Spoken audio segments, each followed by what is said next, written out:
projet Massir est un projet qui porte sur les régions sud du Maghreb, à savoir la région de Darat Filet au Maroc, la région de Rardaya en Algérie et les régions de Médénine et de Kabylie en Tunisie. C'est un projet qui cherche à répondre aux enjeux de développement de ces régions qui ont connu ces dernières années souvent des développements, en particulier des développements en termes agricoles, parfois rapides, mais souvent des développements avec de grands risques de non-durabilité, par exemple en termes de surexploitation des nappes, mais aussi des enjeux en termes de différenciation sociale, d'enjeux aussi de toute une mode de production agricole qui, par de nombreux côtés, n'est pas durable.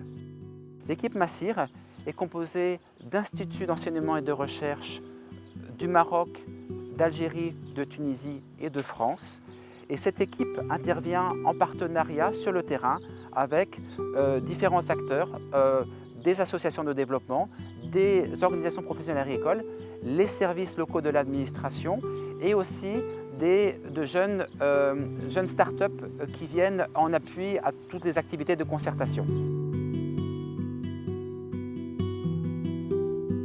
C'est un projet sur le plan de la recherche qui est déployé par des dispositifs un peu innovants qu'on appelait les PMA, les processus multi-acteurs, qui réunissent les équipes de recherche, les acteurs de développement, les acteurs institutionnels, les populations locales et leurs représentants, et dans une perspective d'identifier d'abord quelles seraient les innovations intéressantes à même d'aider le territoire à s'épanouir, à se développer, et puis expérimenter avec et pour ces territoires-là et en extraire un peu les leçons, les capacités à développer et dans une perspective, pas de généralisation, mais au moins, on va dire, d'intégration dans les systèmes d'innovation ruraux en place ou à concevoir. Donc ça, de façon très générale, ça couvre énormément d'innovations qui vont des innovations, on va dire, assez techniques aux innovations qui sont plutôt territoriales et à d'autres qui sont rattachées à des filières. La particularité de ce projet, c'est son approche. Donc au démarrage, on a mis presque quelques mois pour identifier. On sait qu'on doit travailler sur la durabilité de ce système avec toutes leurs composantes, naturelles et socio-économiques.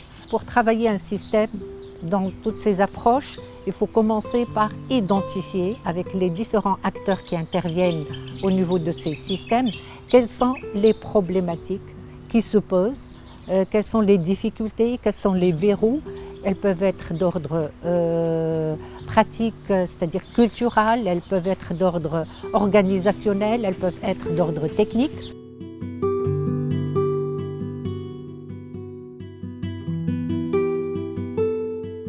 سعودي مصطفى فلاح من الجزائر من بريان ولاية غرداية الجزائر. درنا التجربة نتاع الزعفران في ولاية غرداية في 2016. نجحت التجربة نتاعنا في الأول درنا تجربة صغيرة ومن بعد وسعناها عند الفلاحين اللي في المنطقة نتاعي بريان. التسويق نتاع الزعفران نتاعنا هي بدات تمشي الامور ومن بعد جا لو كوفيد هو اللي شغل تانيك زاد شويه في الصعوبات نتاع التسويق. السوق المحليه نتاع الجزائر مازال ما راهيش تكونسومي بزاف الزعفران. نستناو ان شاء الله كش ما نلقاو تسويق خارج الوطن ان شاء الله. مع ماسير درنا دي زاتولي ورشات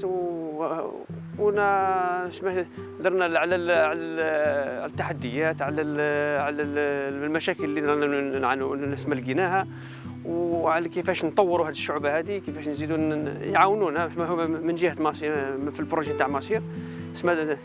درنا هذا اون بارال مع لي زاتولي اللي درناهم. كاين دي فورماسيون بدينا درنا اون فورماسيون ديجا لا فورماسيون تاع الاي كوميرس انترناسيونال الكوميرس بار انترنت.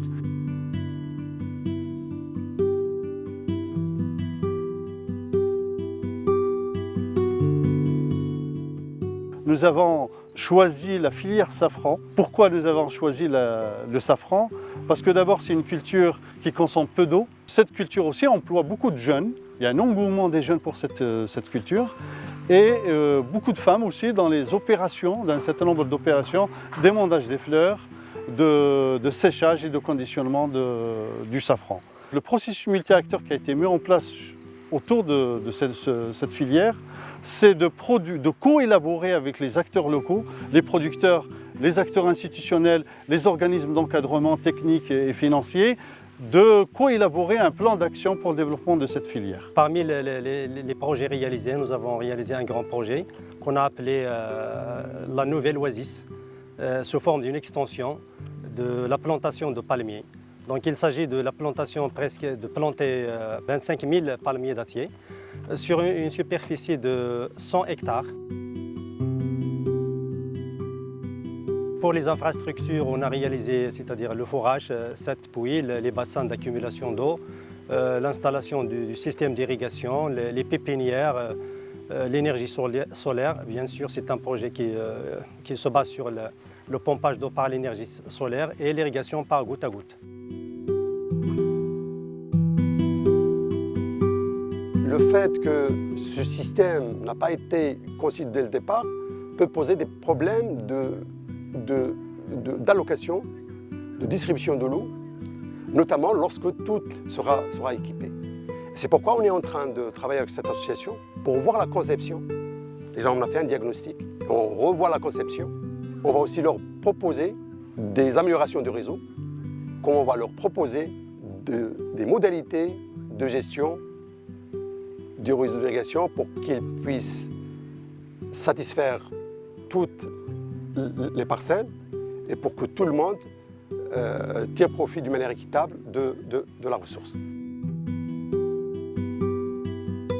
On s'intéresse justement aux oasis de Kébéli. Les oasis de Kébéli, il y a les anciennes oasis qui sont établies donc, historiques, on va dire, et il y a les extensions qui se sont développées ces dernières années.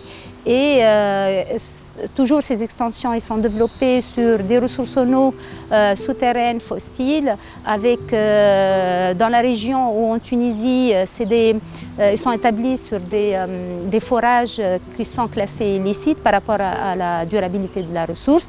Et nous, justement, on s'intéresse avec, bien sûr, avec tous les acteurs et les parties prenantes, d'identifier des scénarios futurs qui permettent la durabilité environnementale et économique de ces territoires oasiens en termes d'extension et d'oasis traditionnelles.